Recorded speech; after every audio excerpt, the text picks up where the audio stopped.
असलामुअलैकुम दोस्तों। लो जी दोस्तों, असी अज गोलियां फिर बना लगे हैं। पहलियां गोलियां साड़ियां ख़त्म हो गई ने, थोड़ी जी रह गई।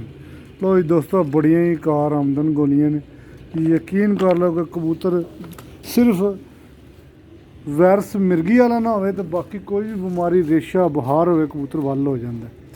तो यह गोलियां जड़ियां ने अज फिर बना लगे कि जे दोस्तां बनानियां होन तो पहली असी वीडियो साढ़े इस चैनल पर इन्हां गोलियां की बनाई कि लाई है, तो वह मैं लिंक डिस्क्रिप्शन दे दें।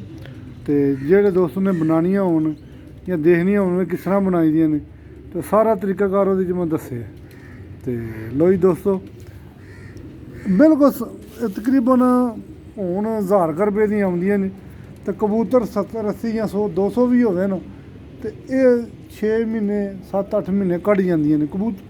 किसी वेले कबूतर ढिल्ला होवे या कबूतर बीमार हल्का फुल्का हो देइए तो कबूतर ठीक हो जाता बिल्कुल। तो मेरे को कबूतर ही ज़्यादा ने जल्दी ख़त्म हो गए। मेरे को 600-700 कबूतर। चलो कोई बच्चा ढिल्ला हो जिसले कबूतर माड़ा चंगा ढिल्ला हो तो दे ली दियां। तो बड़ियां अच्छियां ने। चलो सही है दोस्तों, ओके।